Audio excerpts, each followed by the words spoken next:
Good morning friends. Time ಈಗ 5:30. ನಾನು ಈಗ ಎದ್ದು ಫ್ರೆಶ್ ಅಪ್ ಆದೆ. ಈಗ ಬ್ಲಾಗ್ ಸ್ಟಾರ್ಟ್ ಮಾಡ್ತಾ ಇದ್ದೇನೆ. ಎದ್ದು ಅನ್ನ ಕೂಡ ಇಟ್ಕೊಂಡೆ ಕುಕ್ಕರಲ್ಲಿ. ಇದು ಬಿಸಿ ನೀರು ಕುಡಿಯೋದಕ್ಕೆ. ಈ ಕ್ಯಾರೆಟ್ ಈಗ ಜ್ಯೂಸ್ ಮಾಡ್ಕೊಳ್ಬೇಕು. ಅಲ್ಲಿ ಡ್ರಮ್ಮಿಗೆ ನೀರು ಖಾಲಿ ಆಗಿತ್ತು, ನೀರು ಕೂಡ ಬಿಟ್ಟಿದ್ದೇನೆ. ಈಗ ವಾಕಿಂಗ್ ಹೋಗಬೇಕು. ಬಿಸಿನೀರು ಕುಡಿದು ಜ್ಯೂಸ್ ಮಾಡಿಟ್ಟು ವಾಕಿಂಗ್ ಹೋಗಬೇಕು. ತುಂಬ ದಿನ ಆಗಿತ್ತು ವಾಕಿಂಗ್ ಹೋಗದೆ.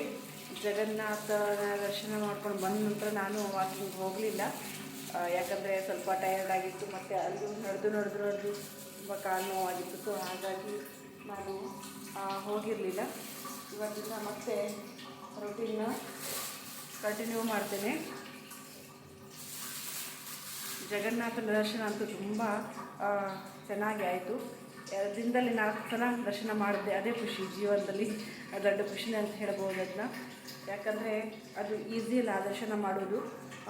ಯಾವ ಥರ ರಶ್ ಇದೆ ಅಂದರೆ ನೀವು ಹೋಗಿ ನೋಡಿದ್ರೆ ಗೊತ್ತಾಗ್ತದೆ. ಆ ಥರ ಕ್ಯೂ, ಆ ಥರ ರಶ್ ಇರ್ತದೆ. ಸೊ ಹಾಗಾಗಿ ನಾವು 3 ಇಯರ್ಸ್ ಬ್ಯಾಕ್ ಮಥುರಾ ಹೋಗಿದ್ವಿ. ಆವಾಗ ಅಂದ್ಕೊಂಡಿದ್ವಿ ನೆಕ್ಸ್ಟ್ ಇಯರ್ ನಾವು ಪುರಿಗೆ ಹೋಗಬೇಕು, ಜಗನ್ನಾಥನ ನೋಡಬೇಕು ಅಂಥೇಳಿ. ಬಟ್ ನಾವು ಇಚ್ಛೆ ಪಟ್ಟಂಗೆ ಹೋಗ್ಲಿಕ್ಕೆ ಆಗೋದಿಲ್ಲ. ಅಲ್ಲಿ ದೇವ್ರ ಇಚ್ಛೆ ಯಾವಾಗಿದೆ ನಮ್ಗೆ ಕರ್ಸ್ಕೊಳ್ಳೋದು, ಆವಾಗಲೇ ಕರ್ಸ್ಕೊಳ್ತಾನೆ.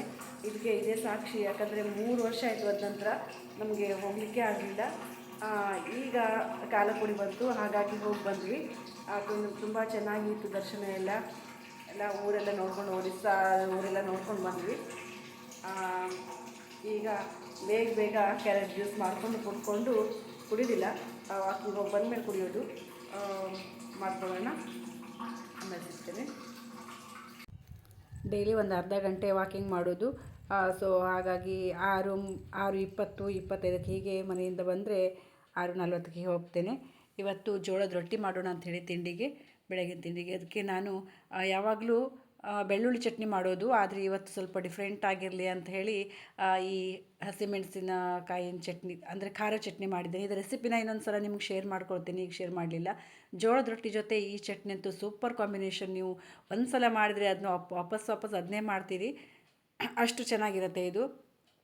ನಾನಂತೂ ಅಪರೂಪಕ್ಕೆ ಮಾಡೋದು, ಯಾಕಂದರೆ ತುಂಬ ಖಾರ ಇರುತ್ತಲ್ವ. ಸೊ ಹಾಗಾಗಿ ತುಂಬ ಖಾರ ಒಳ್ಳೆಯದಲ್ಲ ಅಂಥೇಳಿ ನಮ್ಮ ಮನಗಂತೂ ಯಾವಾಗಲೂ ಮಾಡಿಟ್ಟಿಡು, ಫ್ರಿಜ್ಜಲ್ಲಿ ಇಡು ಅಂತ ಹೇಳ್ತಾಳೆ. ಸೊ ನಾ ಆದರೂ ಮಾಡೋದಿಲ್ಲ, ಯಾಕಂದರೆ ಅದು ಎಷ್ಟು ತಿನ್ನಬೇಕು ಅಷ್ಟೇ ತಿನ್ನಬೇಕು, ರುಚಿ ಆಗ್ತದೆ ಅಂಥೇಳಿ ಹೆಚ್ಚು ತಿನ್ನೋದಲ್ಲ, ಮತ್ತು ಡೈಲಿ ತಿನ್ನೋದು ಅಲ್ಲ. ಸೊ ಹಾಗಾಗಿ ಯಾವಾಗಾದ್ರೂ ಅಪರೂಪಕ್ಕೆ, ಈಗ ಒಂದು 6 ತಿಂಗಳಾಯ್ತೇನೋ ನಾನು ಮಾಡಿದೆ ಈ ಚಟ್ನಿನ. ಈ ಚಟ್ನಿ ತುಂಬ ಇಷ್ಟಪಟ್ಟು ತಿಂತಾರೆ ನಮ್ಮ ಮನೇಲಿ ಎಲ್ಲರೂ ಕೂಡ.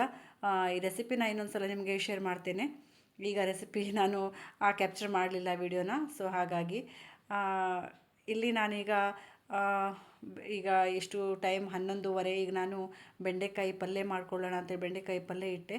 ಮತ್ತು ಇವತ್ತು ಸಿಂಪಲ್ ಅಡುಗೆ, ನವಿಲ್ಕೋನಿದೆ, ನವಿಲ್ಕೋನ್ ಸಾರು ಮಾಡೋಣ ಅಂಥೇಳಿ ತೊಗರಿಬೇಳೆ ಹಾಕಿ ಆಯಿತು. ಇಷ್ಟೇ, ಮಸಾಲೆ ಎಲ್ಲ ರುಬ್ಕೊಂಡೆ. ಈ ರೆಸಿಪಿನ ಕೂಡ ನಿಮ್ಮ ಜೊತೆ ಶೇರ್ ಮಾಡ್ಕೊಳ್ಳಿಲ್ಲ, ಯಾಕಂದರೆ ಇದೇನು ವಿಶೇಷವಾದ ರೆಸಿಪಿ ಎಲ್ಲ, ಯಾರು ಎಲ್ಲಾದರೂ ಮಾಡೋದೇ. ಸೊ ಹಾಗಾಗಿ ಬೆಳಿಗ್ಗೆ ಜೋಳದ ರೊಟ್ಟಿ ಮಾಡಿದ್ವಲ್ಲ, ಆ ಹಿಟ್ಟು ಸ್ವಲ್ಪ ಇತ್ತು.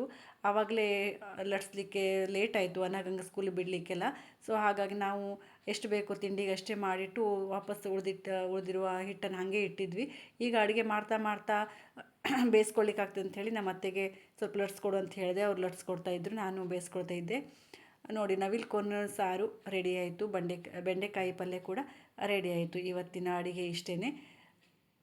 ಇದು ಮೊಸರು ಸ್ವಲ್ಪ ತೆಳಗೆ ಮಾಡಬೇಕು, ಮಿಕ್ಸರಿಗೆ ಹಾಕಬೇಕಂದ್ರೆ ಇಟ್ಕೊಂಡಿದ್ದೆ. ಅಡುಗೆ ಕೆಲಸ ಎಲ್ಲ ಮುಗೀತು. ಅಡುಗೆ ಎಲ್ಲ ಮುಗಿಸ್ಕೊಂಡು ಸ್ವಲ್ಪ ಪಾತ್ರೆ ಎಲ್ಲ ಒಂದ್ಸಲ ತೊಳ್ಕೊಂಡೆ. ಕಿಚನ್ ಕಟ್ಟೆನೂ ಕೂಡ ಒಂದ್ಸಲ ಕ್ಲೀನಾಗಿ ಒರೆಸ್ಕೊಂಡಾಯಿತು. ಈಗ ಸ್ನಾನ ಮಾಡ್ಕೊಂಡು ಬರೋದು, 2ನೇ ಸಲ ಸ್ನಾನ. ಟೈಮ್ ಈಗ 5:30. ನಮ್ಮ ಅನಗ ಸ್ಕೂಲಿಂದ ಬಂದ ತಕ್ಷಣ ಬಿಗ್ ಬಾಸ್ ಹಚ್ತಾಳೆ 6 ಗಂಟೆವರೆಗೂ. ನಾನು ಸ್ವಲ್ಪ ಹೊತ್ತು ನೋಡ್ತಾ ಕೂತ್ಕೊಂಡಿದ್ದೆ. ಯಾವಾಗಲೂ ಟಿ ವಿ ನೋಡೋದು ಕಡಿಮೆನೇ, ಆದರೆ ಇವತ್ತು ಸ್ವಲ್ಪ ಕೂತ್ಕೊಂಡೆ ಹಾಗೆ ನೋಡ್ತಾ. ಇದು ನೆಕ್ಸ್ಟ್ ಡೇ ವ್ಲಾಗ್ ಮಾರ್ನಿಂಗ್. ಇವತ್ತು ಬ್ರೇಕ್ಫಾಸ್ಟಿಗೆ ಒಗ್ಗರಣೆ ಅವಲಕ್ಕಿ ಮಾಡೋಣ ಅಂತ ಇದ್ದೆ. ಒಗ್ಗರಣೆ ಅವಲಕ್ಕಿ ಮಾಡದೆ ತುಂಬ ದಿನ ಆಗಿತ್ತು. ಒಗ್ಗರಣೆ ಅವಲಕ್ಕಿ ಮನೇಲಿ ಇದ್ದದ್ದು ನನಗೆ ನೆನಪೇ ಇಲ್ಲ. ಇಲ್ಲ ಅಂತಲೇ ಅಂದ್ಕೊಂಡಿದ್ದೆ. ಯಾಕಂದರೆ ಗ್ರೋಸರೀಸ್ ಹಾಕೋದು ಅಂದರೆ ಡಬ್ಬದಲ್ಲಿ ಹಾಕಿಟ್ಟು ಆಮೇಲೆ ಉಳಿದಿರುವಂತಹ ಗ್ರೋಸರೀಸನ್ನು ನಾನು ಎಕ್ಸ್ಟ್ರಾ ಒಂದು ಬಕೆಟಲ್ಲಿ ಹಾಕಿರ್ತೇನೆ. ಈ ಚೆಕ್ ಮಾಡೇ ಇರಲಿಲ್ಲ ಬಕೆಟನ್ನು. ಹಾಗಾಗಿ ನನಗೆ ಒಗ್ಗರಣೆ ಅವಲಕ್ಕಿ ಇದ್ದದ್ದೇ ಗೊತ್ತಿಲ್ಲ. ನಿನ್ನೆ ನಮ್ಮ ಅತ್ತೆ ಅಂದರು, ಅವಲಕ್ಕಿ ಇದೆ ಒಗ್ಗರಣೆ ಹಾಕ್ತೀನಿ ನೋಡು ಅಂತ ಹೇಳಿದ್ರು. ಆವಾಗ ನನಗೆ ನೆನಪಾಯಿತು ಅಲ್ಲಿ ಇದ್ದದ್ದು. ಸೊ ಹಾಗಾಗಿ ಇವತ್ತು ಬ್ರೇಕ್ಫಾಸ್ಟಿಗೆ ಒಗ್ಗರಣೆ ಅವಲಕ್ಕಿನೇ ಮಾಡೋಣ ಅಂತ ಹೇಳಿ ಅಂದ್ಕೊಂಡೆ. ಇದು ಸಾದಾ ಅವಲಕ್ಕಿ ಆದರೆ ನಮ್ಮ ಮಗನಾಗ ಇಷ್ಟಪಡೋದಿಲ್ಲ. ಒಗ್ಗರಣೆ ಅವಲಕ್ಕಿ ಅವಳಿಗೆ ತುಂಬ ಇಷ್ಟ. ಎಲ್ರಿಗೂ ಆಗತ್ತೆ ಅಂಥೇಳಿ ಇವತ್ತು ಒಗ್ಗರಣೆ ಅವಲಕ್ಕಿನೇ ಮಾಡ್ಕೊಳ್ತಾ ಇದ್ದೇನೆ. ಸಿಂಪಲ್ಲಾಗಿ ಮಾಡ್ಕೊಳ್ತಾ ಇದ್ದೇನೆ. ಏನಿಲ್ಲ, ಸಾಸಿವೆ, ಕರಿಬೇವು, ಆಮೇಲೆ ಉದ್ದಿನಬೇಳೆ, ಸ್ವಲ್ಪ ಶೇಂಗಾ, ಹಸಿಮೆಣಸು ಹಾಕಿ ಒಗ್ಗರಣೆ ಕೊಡೋದು. ಸ್ವಲ್ಪ ಉಪ್ಪು ಮತ್ತು ಅರಿಶಿನ ಹಾಕಿ ಫ್ರೈ ಮಾಡಿಕೊಂಡ್ರೆ ಆಯಿತು. ಅರಿಶಿನ ಸ್ವಲ್ಪ ಆಮೇಲೆ ಹಾಕೋದು. ಎಲ್ಲ ಫ್ರೈ ಆದಮೇಲೆ ಉಪ್ಪು ಮತ್ತು ಅರಿಶಿನ ಆಮೇಲೆ ಹಾಕೋದು. ಯಾಕಂದರೆ ನಮ್ಮದು ಕಲ್ಲು ಉಪ್ಪು, ಸೊ ಹಾಗಾಗಿ ಅದು ಕರಗೋದಿಲ್ಲ ಅಲ್ವಾ. ಸೊ ಹಾಗಾಗಿ ನಾವು ಸ್ವಲ್ಪ ಮೊದಲೇ ಇದರಲ್ಲೇ ಹಾಕ್ಕೊಳ್ತೇನೆ. ಪೌಡ್ರ್ ಉಪ್ಪಾದರೆ ಆಮೇಲೆ ಹಾಕ್ಕೊಂಡ್ರೆ ನಡೀತದೆ. ಈ ಕಡೆ ನಾನು ಅವಲಕ್ಕಿನ ತೋರಿಸಿಟ್ಟಿದ್ದೆ, ಅದನ್ನು ಹಾಕ್ಕೊಂಡೆ. ಸ್ವಲ್ಪ ಕಾಯಿ ತುರಿ ಹಾಕ್ಕೊಂಡು ಮಿಕ್ಸ್ ಮಾಡಿಬಿಟ್ರೆ ಒಗ್ಗರಣೆ ಅವಲಕ್ಕಿ ರೆಡಿ ಆಗುತ್ತೆ. ಸ್ವಲ್ಪ ಬೇಕಿದ್ದರೆ ಸಕ್ಕರೆ ಹಾಕ್ಕೊಳ್ಬೋದು, ಇಲ್ಲಾಂದರೆ ಇಲ್ಲ. ನಾನು ಒಂದು 2 ಸ್ಪೂನ್ ಅಷ್ಟೇ ಹಾಕಿದೆ. ಅಂದರೆ ನಮ್ಮ ಮನೆಗೆಲ್ಲ ಚಪ್ಪೆ ಆದರೆ ಆಗೋದಿಲ್ಲ, ನಮಗೆಲ್ಲ ಆಗ್ತದೆ. ಆದರೆ ನಾನು ಒಂದು 2 ಸ್ಪೂನ್ ಅಷ್ಟೇ ಹಾಕಿದೆ, ಹೆಚ್ಚಿಗೆ ಹಾಕಲಿಲ್ಲ. ಒಗ್ಗರಣೆ ಅವಲಕ್ಕಿ ಈ ರೀತಿಯಾಗಿ ರೆಡಿಯಾಗಿ ಬಂತು. ಈಗ ಬ್ರೇಕ್ಫಾಸ್ಟ್ ಮಾಡೋದೊಂದೇ ಬಾಕಿ. ಒಂದೊಂದು ಸಲ ಅವಳು ಹಠ ಮಾಡ್ತಾಳೆ, ಒಗ್ಗರಣೆ ಅವಲಕ್ಕಿ ಸಂಜೆ ಮಾಡಿಕೊಡು ಅಂತ ಹೇಳಿ. ಆದರೆ ನಾನು ಇವತ್ತು ಸ್ವಲ್ಪ ಮಾಡೋದೇ ಸ್ವಲ್ಪ ಹೆಚ್ಚಿಗೆ ಮಾಡಿಟ್ಟೆ. ಮಧ್ಯಾಹ್ನಕ್ಕೂ ಸಂಜೆನೂ ಆಗ್ತದೆ ಅಂತ ಹೇಳಿ. ಅವಳಿಗೆ ಸ್ಕೂಲಿಗೆ ಕಳಿಸಿದ ಮೇಲೆ ನಾನು ಅಂಗಳ ಕಸ ಗುಡಿಸ್ಕೊಂಡು ಬಂದೆ. ಇಲ್ಲಿ ನಾನು ನನ್ನ ಅತ್ತೆ ಜೊತೆ ಹೂ ಕಟ್ತಾ ಇದ್ದೆ. ಹಾಗೆ ಗಿಡಗಳಿಗೂ ನೀರು ಹಾಕಿ ತುಂಬ ಅಂದರೆ 1-2 ದಿನ ಆಗಿತ್ತು. ಈಗ ಹಾಕೋಣ ಅಂತ ಹೇಳಿ ಹಾಕ್ತಾಯಿದ್ದೆ. ನಾನು ಟ್ರಿಪ್ಪಿಗೆ ಹೋದರೂ ಕೂಡ ನಾನು ಇಲ್ಲಿ ಒಬ್ಬರಿಗೆ ನೇಮಿಸಿಟ್ಟು ಹೋಗಿದ್ದೆ, ಇಲ್ಲಿ ಗಿಡಗಳಿಗೆಲ್ಲ ನೀರು ಹಾಕುವ ಅಂಥೇಳಿ. ಅವಳಿಗೆ ಹೇಳಿದೆ, ಸಿಂಟೆಕ್ಸ್ ತುಂಬಿಟ್ಟಿದ್ದೆ, ನೀರು ಹಾಕು ಅಂತೇಳಿ. ಇದು ನೋಡಿ, ಬಿಳಿ ಎಕ್ಕೆ ಗಿಡ ರೋಡ್ ಆಚೆ, ಅಂದರೆ ಗೇಟ್ನ ಆಚೆಗೆ ನಾವು ನೆಟ್ಟಿದ್ವಿ. ಒಳಗೆ ನಮಗೆ ಗಿಡ ನೆಡಲಿಕ್ಕೆ ಜಾಗ ಇಲ್ಲ ಅಂಥೇಳಿ. ಮತ್ತು ಅದು ದನ ಎಲ್ಲ ತಿನ್ನೋದಿಲ್ಲ. ಸೊ ಹಾಗಾಗಿ ಅದನ್ನ ಹೊರಗಡೆನೇ ನೆಟ್ಟಿದ್ವಿ. ಅದು ಹೂವಾಗಿದೆ. ಈಗ ನನಗೆ ನೋಡಲಿಕ್ಕೆ ಖುಷಿ ಆಗ್ತದೆ. ದಿನ ನೀರು ಹಾಕಬೇಕಾದ್ರೆ ಅದಕ್ಕೂ ಸ್ವಲ್ಪ ನೀರು ಹಾಕೋದು. ನೀರು ಹಾಕದೇ ಇದ್ದರೂ ಕೂಡ ಹೂವಾಗ್ತದೆ, ಏನೂ ಆಗೋದಿಲ್ಲ. ಆದರೂ ಕೂಡ ನೀರು ನೀರು ಬಿಡ್ತೇವಲ್ವ. ಸೊ ಹಾಗಾಗಿ ಅಲ್ಲಿ ನೀರು ಹಾಕ್ತೇನೆ. ಎಲ್ಲ ಗಿಡಗಳಿಗೂ ನೀರು ಹಾಕ್ಕೊಂಡಾಯಿತು. ಯಾಕಂದರೆ ಈ ಪಾಟಿಗೆಲ್ಲ ನೀರಿಲ್ಲ ಅಂದರೆ ಆಗೋದಿಲ್ಲ. ಸೊ ಹಾಗಾಗಿ ಡೈಲಿ ನೀರು ಹಾಕೋದೇನೆ. ಈಗ ನಾನು ನೀರು ಹಾಕ್ಕೊಂಡು ಆಮೇಲೆ ಕಿಚನ್ಗೆ ಬಂದೆ. ಈಗ ಒಂದು ಸಲ ಕಿಚನ್ನ ನೀಟಾಗಿ ಕ್ಲೀನ್ ಮಾಡ್ಕೊಳ್ಳೋದು. ನಿಮ್ಗೆ ಗೊತ್ತೇ ಇದೆ ನನ್ನ ರೂಟೀನ್ ಏನಂತ ಹೇಳಿ. ನಾನು ಅಡುಗೆ ಮಾಡೋಕ್ಕಿಂತ ಮೊದಲು ಒಂದು ಸಲ ಗ್ಯಾಸ್ ಕಟ್ಟೆನ ಕ್ಲೀನ್ ಮಾಡ್ಕೊಂಡು ಒರೆಸ್ಕೊಳ್ತೇನೆ. ನಮ್ಮ ಅತ್ತೆ ಅಂತಾರೆ, ಒಂದು ಸಲ ಅಡುಗೆ ಆದಮೇಲೆ ಒರೆಸಿದ್ರೆ ಆಗೋದಿಲ್ಲ, ಪದೇ ಪದೇ ಯಾಕೆ ಒರೆಸ್ತೆ ಸುಮ್ಮನೆ ಅಂತ ಹೇಳ್ತಾರೆ. ಆದರೆ ಅವರು ಹೇಳೋದು ಕರೆಕ್ಟ್ ಇದೆ. ಆದರೆ ನನಗೆ ಮನಸ್ಸಿಗೆ ಒಂದು ಬರಬೇಕಲ್ವ. ಹಾಗಾಗಿ ನಾನು ಡೈಲಿ ಈ ರೀತಿ ಒರೆಸ್ಕೊಂಡೇ ಅಡುಗೆ ಸ್ಟಾರ್ಟ್ ಮಾಡೋದು. ಟೈಮ್ ಈಗ 11:30. ಈಗ ನಾನು ಅಡುಗೆ ಕೆಲಸಕ್ಕೆ ಬಂದೆ. ದಿನ ಇಷ್ಟೇ ಹೊತ್ತಾಗ್ತದೆ. ಅಂದರೆ ಬ್ರೇಕ್ಫಾಸ್ಟು, ಅನಗಂಗೆ ಸ್ಕೂಲ್ ಬಿಟ್ಟು ಬರೋದು, ಆಮೇಲೆ ಅಂಗಳ ಕಸ, ಮತ್ತು ಒಳಗಡೆ ಕೆಲಸ, ಹೂ ಕಟ್ಟೋದಿದ್ರು ಹೂ ಕಟ್ಟೋದು, ಆಮೇಲೆ ಗಿಡಗಳಿಗೆ ನೀರು ಹಾಕೋದು. ಈ ಸ್ವಲ್ಪ ಹೊತ್ತು ಮೊಬೈಲ್ ನೋಡ್ಕೊಳ್ತಾ ಕೂತು, ಸ್ವಲ್ಪ ಹೊತ್ತಲ್ಲ, ಒಂದು ಅರ್ಧ ಗಂಟೆ ಅನಗನ ಸ್ಕೂಲ್ ಬಿಟ್ಟು ಬಂದಮೇಲೆ ಅರ್ಧ ಗಂಟೆ ಮೊಬೈಲ್ ತೊಗೊಂಡು ಕೂತ್ಕೊಳ್ತೇನೆ. ಅಲ್ಲಿ ಟೈಮ್ ಸುಮಾರು ಹೋಗುತ್ತೆ. ಇವತ್ತು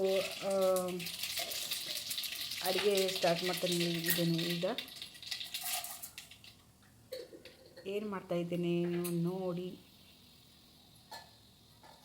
ಏನು ಮಾಡ್ತಾಯಿದ್ದೇನೆ ಅಂಥೇಳಿ ಗೆಸ್ ಮಾಡಿ ನೋಡೋಣ. ದಿನ ಒಂದೇ ಕೆಲಸ ಅಲ್ವಾ, ನಾವು ಅಡುಗೆ ಮಾಡೋದು, ಬ್ರೇಕ್ಫಾಸ್ಟ್ ಮಾಡೋದು, ಇದೇ ಕೆಲಸ ಆಗೋಯಿತು ಮನೇಲಿದ್ದು ಹೆಂಗಸರಿಗೆಲ್ಲ. ಆದರೂ ನಾವು ಈಗ ಈ ಕೆಲಸನ ಖುಷಿಯಿಂದ ಮಾಡಬೇಕು. ಯಾಕಂದರೆ ನಮಗೆ ಇದೇ ಕೆಲಸ ಅಲ್ವಾ. ಸೊ ಹಾಗಾಗಿ ಕ್ಯಾಬೇಜ್ ಇತ್ತು ಸ್ವಲ್ಪ, ಆ ಕ್ಯಾಬೇಜ್ ಪಲ್ಯ ಕೂಡ ಮಾಡಿಕೊಂಡೆ. ಈ ಕಡೆ ನಾನು ಈರುಳ್ಳಿ ಮತ್ತು ಶುಂಠಿ ಅಪರೂಪಕ್ಕೆ ಮಾಡೋದು. ಇದು ಸಾರು, ಈರುಳ್ಳಿ ಶುಂಠಿ ಸಾರು ತುಂಬ ಚೆನ್ನಾಗಿರ್ತದೆ, ಟೇಸ್ಟಿಯಾಗಿರ್ತದೆ. ಮತ್ತು ಇದು ಕಾಯಿ ದೋಸೆ ಎಲ್ಲ ಮಾಡಿದಾಗ ಇದಕ್ಕೆ ಕಾಂಬಿನೇಷನ್ ಚೆನ್ನಾಗಿರ್ತದೆ. ಅಪರೂಪಕ್ಕೆ ಮಾಡ್ತೀನಿ. ಈರುಳ್ಳಿ ಮತ್ತು ಚಿಕ್ಕದಾಗಿ ಕಟ್ ಮಾಡಿ ಶುಂಠಿ ಅದನ್ನ ಫ್ರೈ ಮಾಡಬೇಕು. ಈ ಕಡೆ ಮಸಾಲೆಗೆ ಕಾಯಿ ತುರಿ, ಮೆಣಸು, ಕೊತ್ತಂಬರಿ, ಅರಿಶಿನ ಮತ್ತು ಸ್ವಲ್ಪ ಹುಣಸೆ ಹಣ್ಣು ಇದನ್ನ ಹಾಕಿ ಮಿಕ್ಸ್ ಮಾಡಿ ಗ್ರೈಂಡ್ ಮಾಡೋದು ಅಷ್ಟೇ. ಈ ಕಡೆ ಮಸಾಲೆನೂ ಆಯಿತು, ಈ ಕಡೆ ಪಲ್ಯನೂ ಆಗ್ತಾಯಿದೆ, ಈ ಕಡೆ ಫ್ರೈ ಕೂಡ ಆಗ್ತಾಯಿದೆ ಈರುಳ್ಳಿ ಎಲ್ಲ. ಬಿಡುವಿಲ್ಲದ ಕೆಲಸ, ಒಂದೊಂದಾದಮೇಲೆ ಒಂದೊಂದು ಕೆಲಸ. ಮಸಾಲೆನೂ ಕೂಡ ಆಯಿತು, ಅದನ್ನ ಹಾಕ್ಕೊಂಡೆ. ಈಗ ಈ ಈರುಳ್ಳಿ ಸಾರು ಮಾಡಿದಾಗ ನಮ್ಮ ಮನೆಗೆ ಯಾವಾಗಲೂ ಹೇಳೋದು ಸ್ವಲ್ಪ ಸ್ವಲ್ಪನೇ ಮಾಡಬೇಡಿ, ಇದು ನನಗೆ ಇಷ್ಟ, ತುಂಬ ಹೆಚ್ಚಾಗಿ ಮಾಡಿ ಹೆಚ್ಚು ಮಾಡಿ ಅಂಥೇಳಿ. ಹಾಗೆ ಈ ಸ್ವಲ್ಪ ಕ್ವಾಂಟಿಟಿನೂ ಕೂಡ ಸ್ವಲ್ಪ ಹೆಚ್ಚಿಗೆ ಇದೆ, ಯಾಕಂದರೆ ಅವಳಿಗೆ ಇಷ್ಟ ಅಲ್ವಾ. ಸೊ ಹಾಗಾಗಿ ನಮ್ಮತ್ತೆ ಪಪ್ಪಾಯಿ ಕಟ್ ಮಾಡಿಟ್ಟಿದ್ರು. ಈಗ ಟೈಮ್ ಈಗ 12:30 ನಾನೀಗ ಪಪ್ಪಾಯಿ ತಿಂತಾ ಇದ್ದೇನೆ. ನೋಡಿ, ತುಂಬ ಸ್ವೀಟಾಗಿತ್ತು ಈ ಪಪ್ಪಾಯಿ. ಒಂದೊಂದು ಸಲ ಪಪ್ಪಾಯಿ ಸಪ್ಪಗಿರುತ್ತೆ, ಅದು ಚೆನ್ನಾಗಿರೋದಿಲ್ಲ. ಆದರೂ ನಾನು ತಿನ್ನೋದಿಲ್ಲ ಅಂತಲ್ಲ. ಈ ಪಪ್ಪಾಯಿ ಅಂತೂ ತುಂಬ ಸೂಪರಾಗಿತ್ತು. ಆದರೆ ಊರು ಪಪ್ಪಾಯಿ ಅಲ್ಲ ಇದು. ಮಧ್ಯದಲ್ಲಿ ಏನಾದರೂ ಒಂದು ತಿನ್ನಬೇಕಲ್ವಾ. ಸೊ ಹಾಗಾಗಿ ಅಂದರೆ ಯಾವುದಾದ್ರೂ ಫ್ರೂಟ್ಸ್ ತಿಂತೇನೆ ನಾನು ಮಧ್ಯ 12 ಗಂಟೆ 12:30 ಹೀಗೆ. ಫ್ರೂಟ್ಸ್ ಇದ್ದರಷ್ಟೇ ತಿನ್ನೋದು, ಇಲ್ಲಾಂದ್ರೆ ಇಲ್ಲ. ನಮ್ಮ ಅಂಗಡೀಲಿ ಫ್ರೂಟ್ಸ್ ಇದೆ, ಆದರೂ ಅಲ್ಲಿಂದ ತಂದು ತಿನ್ನೋದಕ್ಕೆ ಆಳಸ್ತನ. ನಮ್ಮ ಮನೆಯವ್ರು ಯಾವಾಗಲೂ ಬೈತಾ ಇರ್ತಾರೆ, ನಮ್ಮ ಅಂಗಡಿಯಲ್ಲಿ ಫ್ರೂಟ್ಸ್ ಇದೆ, ಬೇರೆ ಕಡೆ ಹೋಗಬೇಕಂತಿಲ್ಲ, ಆದರೂ ನೀನು ತಂದು ತಿನ್ನೋದಿಲ್ಲ ಅಂತ ಹೇಳ್ತಾರೆ. ಶಾಪ್ ಕೂಡ ದೂರ ಇಲ್ಲ, 2 ನಿಮಿಷದಲ್ಲಿ ಹೋಗಿ ಬರ್ಬೋದು, ಅಷ್ಟು ಹತ್ತಿರ ಇದೆ ಶಾಪು. ಆದರೂ ಕೂಡ ನನಗೆ ಹೋಗಲಿಕ್ಕೆ ಬೇಜಾರು. ಅವ್ರು ಹೇಳಿದ್ರೆ ಯಾರ ಹತ್ರ ಇದ್ದರೂ ಕಳಿಸ್ಕೊಡ್ತಾರೆ. 2ನೇ ಸಲ ಸ್ನಾನ ಮುಗಿಸ್ಕೊಂಡು ಬಂದಿದ್ದಾಯಿತು. ಟೈಮ್ ಈಗ 1:30, ಕರೆಕ್ಟ್ 1:30. ಈಗ ಕ್ಯಾಪ್ಸಿಕಮ್ ಬಜೆ ಮಾಡೋಣ ಅಂಥೇಳಿ ಸೊ ಎಣ್ಣೆ ಕಾಯಿಸ್ಲಿಕ್ಕೆ ಇಟ್ಟಿದ್ದೆ. ಈಗ ಬಜೆ ಮಾಡೋದು, ಊಟ ಮಾಡೋದು, ಆಮೇಲೆ ಸಿಗ್ತೀನಿ. ಸ್ನಾನ ಮಾಡ್ಕೊಂಡು ಮತ್ತೆ ಕಿಚನಿಗೆ ಬಂದೆ. ಬಜೆ ಮಾಡೋಣ ಅಂಥೇಳಿ ಕ್ಯಾಪ್ಸಿಕಮ್ ಬಜೆ. ಮೊನ್ನೆ ಕ್ಯಾಪ್ಸಿಕಮ್ ಬಜೆ ಮಾಡಿದೆ, ಅದರಲ್ಲಿ 4-5 ಹಾಗೆ ಇತ್ತು, ಫ್ರಿಜ್ಜಲ್ಲಿ ಇಟ್ಟಿದ್ದೆ. ಈಗ ಇನ್ನೊಂದು ಕ್ಯಾಪ್ಸಿಕಮ್ ಹಾಕಿ ಎಲ್ಲ ಸೇರಿ ಬಜೆ ಮಾಡಿಕೊಂಡೆ. ಆಯಿತು, ಬಜೆ ಮಾಡಿಕೊಂಡು ಊಟ ಎಲ್ಲ ಮಾಡಾಯಿತು. ನಮ್ಮ ಮನೆಯವರು ಕೂಡ ರೆಸ್ಟ್ ಮಾಡ್ತಾಯಿದ್ದಾರೆ.